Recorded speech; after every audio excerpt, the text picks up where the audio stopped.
প্রতিটা রাজনৈতিক দলের আলাদা আলাদা মতাদর্শ আছে এবং থাকবে, এটা স্বাভাবিক। কিন্তু এই রাজনৈতিক দলগুলো যখন তারা সরকার গঠন করে তখন তাদের সব রকমের মতাদর্শগুলো ভুলে গিয়ে লুটতারাজ, ধান্দাবাজি এবং ফাপড়বাজির রাজনীতি করে, যেটা খুবই দুঃখজনক। আর এই রাজনীতির কারণে আমাদের দেশের 17 কোটি জনগণের কিন্তু ক্ষতি হয়। আপনি দেখেন, বিগত সরকার যে কয়েকটা রাজনৈতিক দল তারা একত্রিত হয়ে সরকার গঠন করেছে এবং দেশ পরিচালনা করেছে, আমরা খুব একটা সুফল ভোগ করতে পারিনি। কালের পরিক্রমায় আমাদের দেশে নতুন নতুন ভণ্ড পীররা এসেছে, আছে এখনো, এবং আগামীতে ভণ্ড পীররা আসবে, যারা খুবই নীতি নৈতিকতার কথা বলবে। তারা নীতি নৈতিকতাকে ধারণ লালন করবে এবং সৎ মনোভাব নিয়ে যারা নেতৃত্ব দিবে তারাই কিন্তু দিন শেষে বাংলাদেশের সর্বোচ্চটা মেরে বাইরে চলে যাবে। এটা খুব স্বাভাবিক। আমাদের মতো অনুন্নয়নশীল দেশগুলো তো এটা এটা হয়ে থাকে। কারণ এখানে অধিকাংশই হচ্ছে যে হত দারিদ্র এবং নিম্ন মধ্যবিত্ত ফ্যামিলি থেকে উঠে আসা পলিটিশিয়ান বলেন আর যাই বলেন না কেন। বিশেষ করে আমলাতন্ত্রে যারা আছেন, যারা আমলা আছে আমাদের দেশে, এরা কিন্তু দেখা যায় যে অধিকাংশরাই মধ্যবিত্ত ফ্যামিলি থেকে উঠে আসা। আর তারা যখন দেশের বড় বড় দায়িত্বে থাকেন তারা কিন্তু লোভ সামলাতে পারবে না টাকার। ঠিক কালের ক্রমান্বয়ে আমরা বিভিন্ন সময়ে বিভিন্নভাবে দেখেছি যে যে যে রাজনীতিগুলো বা যে আন্দোলনগুলো আমাদের দেশে হয়েছে, সেই আন্দোলনে যারা নায়ক ছিল তারা কিন্তু খুব অল্প সময়ের মধ্যে ভিলেনে পরিণত হয়েছে। আমি এই কথাগুলো আগেও বলেছি।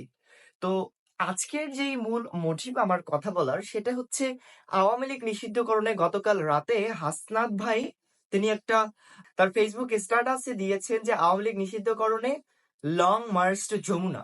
যমুনাতে তারা গতকাল রাতে আন্দোলন করেছে, ইভেন আজকেও তারা কর্মসূচি দিয়েছে। এটা অনেকটাই আমি তাদেরকে সাধুবাদ জানাই, কারণ বাংলাদেশের যতগুলো রাজনৈতিক দল আছে তাদের আলাদা আলাদা মতাদর্শ আছে, মতাদর্শ থাকবে, এটাই স্বাভাবিক। কিন্তু তারা যখন সরকার ক্ষমতায় আসেন, তারা যখন দেশ পরিচালনা করেন, তারা তাদের যে আদর্শ, তাদের যে মতাদর্শগুলো, এগুলো ভুলে গিয়ে লুটতারাজ এবং ধান্দাবাজির রাজনীতি করে, যেটা অত্যন্ত অত্যন্ত কুফল এবং অত্যন্ত জঘন্যতম একটা রাজনীতি। কারণ দেশের 18 কোটি জনগণ আসলে খুব একটা কিছু চায় না, তারা চায় শুধু খাদ্য, বস্ত্র এবং বাসস্থান। এই খাদ্য, বস্ত্র এবং বাসস্থান যদি হয়, তাহলে 18 কোটি মানুষের আরো কোনো কিছু চিন্তা করতে হয় না। এই এর বাইরেও রাজনৈতিক দলগুলো অনেক ভালো কার্যক্রম পরিচালনা করে। তারা অনেক আমরা দেখেছি যে আমাদের দেশের ইতিহাসে যে রাজনৈতিক দলগুলো সরকার গঠন করেছে তারা নিজেদের মতো করে দেশ পরিচালনা করেছে এবং নিজেদের মতো করেই স্বৈরশাসক হবার চেষ্টা করেছে।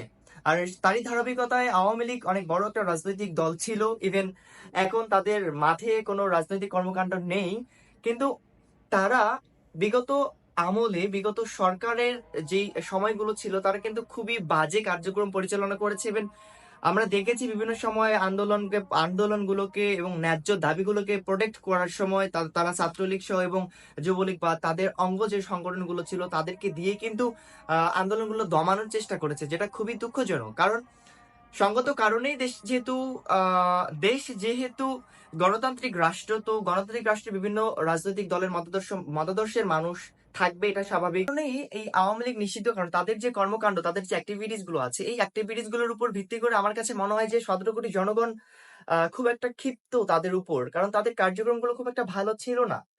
আমার কাছে মনে হয় যে এই আওয়ামী লীগ দলটাকে নিষিদ্ধ করা না করার এটা আমার কাছে খুব একটা গুরুত্বপূর্ণ না। কারণ আমি দেখেছি যে এই দলের যেই লোকগুলো আছে, এরা এরা খুবই বাজেভাবে নিজেদের আধিপত্য বিস্তার করতে চেয়েছে। কারণ দলের যিনি প্রধান তিনি যদি ভালোভাবে আসলে লিড না দিতেন তাহলে কিন্তু এমনটা হতো না। তারা যদি ভালোভাবে লিড দিত যে তৃণমূল পর্যায়ে এমন এমন কর্মকাণ্ডগুলোতে লিপ্ত হওয়া যাবে না বা এটা সেইটা, তখন কিন্তু মেইন যেই নেত্রী আছেন, আমাদের লিডার আছেন ওই দলের, তারা কিন্তু এরকম কর্মকাণ্ডগুলো কখনো করতো না। কিন্তু আসলে তাদের গোড়ায় গলদ ছিল, যার কারণে তারা বিভিন্ন সময় বিভিন্নভাবে অনেক বড় বড় কর্মকাণ্ডে লিপ্ত থাকতো এবং বাজে কর্মকাণ্ডে লিপ্ত থাকতো। আর তার ফলেই আজকে আসলে জনগণের কাছ থেকে তারা বিমুখ হয়েছে অনেকটাই।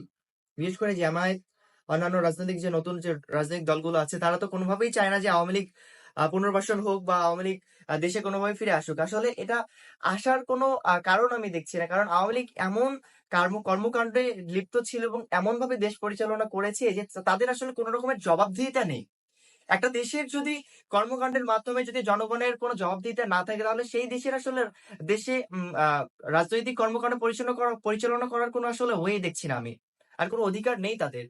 তো সবকিছু মিলিয়ে আজকে যখন রাজনীতি নিষিদ্ধকরণে বিভিন্ন রাজনৈতিক দল একত্রতা ঘোষণা করেছে, না জানি তাদের এই আন্দোলন কতদূর পর্যন্ত এগিয়ে যাবে। তবে আমি চাই যে দেশের রাজনৈতিক ভালো রাজনীতি হোক, ভালো কিছু হোক, সেটা যেকোনো দলমত নির্বিশেষেই মানুষের রাজনীতি করুক, মানুষের সেবা করুক, এতটুকুই। আমরা এতটুকুর বেশি আসলে কিছু চাই না। কারণ আমরা সাধারণ জনগণ, আমরা চাই দেশের উন্নয়ন হোক, দেশের মানুষের জীবনমানের উন্নয়ন ঘটুক, এতটুকুই।